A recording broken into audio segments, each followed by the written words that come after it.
अच्छे कर्म वे हैं जो दूसरों के भले के लिए किए जाते हैं, जिनसे किसी प्राणी को कोई हानि नहीं होती और जो धर्म, सत्य और न्याय के मार्ग पर चलते हुए किए जाते हैं। इनमें प्रमुख अच्छे कर्म निम्नलिखित हैं। 1.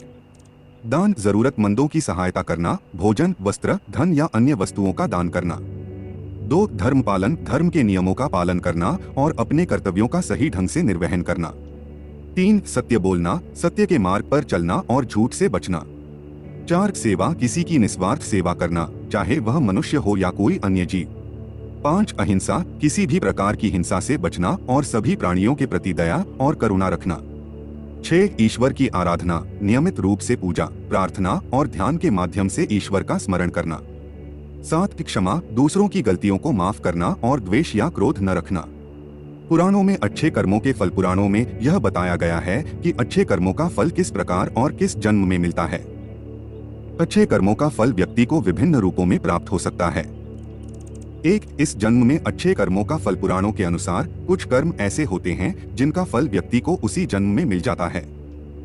जैसे यदि कोई व्यक्ति दान करता है तो उसे समाज में सम्मान और प्रतिष्ठा प्राप्त होती है। ईमानदारी और सत्य के मार्ग पर चलने वाले व्यक्ति का जीवन सुखमय और शांतिपूर्ण होता है। दया और करुणा दिखाने वाले व्यक्ति को दूसरों का स्नेह और सहयोग प्राप्त होता है। उदाहरण, महाभारत में युधिष्ठिर के जीवन को देखें। उन्होंने धर्म और सत्य के मार्ग का पालन किया, जिसके कारण उन्हें समाज में सम्मान प्राप्त हुआ और उन्होंने स्वर्ग की यात्रा की। 2. अगले जन्म में अच्छे कर्मों का फल। कुछ अच्छे कर्म ऐसे होते हैं जिनका फल इस जन्म में नहीं मिलता बल्कि अगले जन्म में प्राप्त होता है। उदाहरण स्वरूप, यदि कोई व्यक्ति इस जन्म में गरीब है लेकिन वह धर्म और सेवा के कार्य करता है तो अगले जन्म में वह संपन्न परिवार में जन्म लेता है। अगर कोई व्यक्ति दूसरों की सेवा करता है तो अगले जन्म में वह स्वस्थ, धनवान और सुखी जीवन प्राप्त करता है। उदाहरण, भागवत पुराण में राजा भरत की कथा बताई गई है। उन्होंने अपने जीवन में अच्छे कर्म किए, लेकिन ध्यान की कमी के कारण उन्हें अगले जन्म में मृग का शरीर मिला। हालांकि अपने कर्मों के कारण उन्हें अगले जन्म में मुक्ति मिली। 3. कई जन्मों के बाद अच्छे कर्मों का फल। पुराणों में यह भी उल्लेख है कि कुछ अच्छे कर्म इतने प्रभावशाली होते हैं कि उनका फल कई जन्मों के बाद प्राप्त होता है। यह संचित कर्म के रूप में जाना जाता है। उदाहरण के लिए, अगर कोई व्यक्ति अनेक जन्मों तक धर्म और सेवा के कार्य करता है तो उसे कई जन्मों बाद मोक्ष प्राप्त होता है। अच्छे कर्मों के कारण व्यक्ति को देवत्व या उच्च आत्मा का रूप भी प्राप्त हो सकता है। उदाहरण, श्रीमद् भागवत में ध्रुव की कथा प्रसिद्ध है। ध्रुव ने बचपन में तपस्या की और कई जन्मों के बाद उन्हें ध्रुव तारा बनने का वरदान मिला। अच्छे कर्मों का फल प्राप्त होने के रूप। पुराणों में यह भी बताया गया है कि अच्छे कर्मों का फल व्यक्ति को किस रूप में प्राप्त होता है। इसे विभिन्न तरीकों से समझा जा सकता है। 1. सांसारिक सुख। अच्छे कर्म करने वाले व्यक्ति को जीवन में भौतिक सुख सुविधाएं, समृद्धि और मानसिक शांति प्राप्त होती है। अच्छा स्वास्थ्य, संपन्न परिवार, समाज में सम्मान। 2.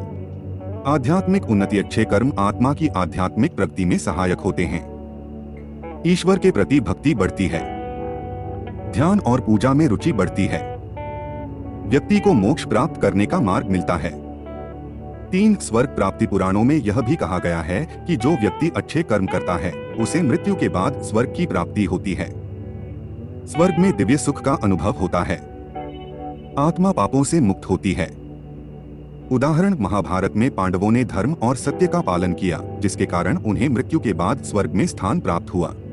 4. मोक्ष प्राप्ति। इससे बड़ा फल मोक्ष है, जिसे अच्छे कर्मों और भक्ति के माध्यम से प्राप्त किया जा सकता है।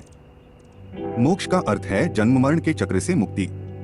आत्मा परमात्मा में विलीन हो जाती है। व्यक्ति के सभी बंधन समाप्त हो जाते हैं। उदाहरण, भागवत पुराण में अजामिल की कथा बताई गई है।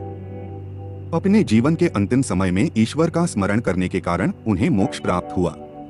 कर्मफल सिद्धांत और ईश्वर की भूमिका। पुराणों में बताया गया है कि कर्म का फल ईश्वर की मर्जी और व्यक्ति के कर्मों की प्रकृति पर निर्भर करता है। 1. तत्काल फल। ईश्वर कुछ कर्मों का फल तुरंत प्रदान करते हैं। 2. संचित कर्म। कुछ कर्मों का फल समय के साथ मिलता है। 3. विलंबित फल। कुछ कर्मों का फल व्यक्ति को अगले जन्म या उसके बाद मिलता है। ईश्वर व्यक्ति के कर्मों को देखते हैं और उन्हें उचित समय पर फल प्रदान करते हैं। निष्कर्ष, पुराणों के अनुसार अच्छे कर्मों का फल व्यक्ति को वर्तमान जन्म, अगले जन्म या कई जन्मों के बाद मिलता है। यह फल विभिन्न रूपों में प्रकट होता है, जैसे सांसारिक सुख, आध्यात्मिक उन्नति, स्वर्ग की प्राप्ति और अंतः मोक्ष। व्यक्ति को हमेशा धर्म, सत्य और न्याय के मार्ग पर चलना चाहिए और निस्वार्थ भाव से कर्म करना चाहिए। अच्छे कर्म न केवल व्यक्ति के जीवन को सुखद बना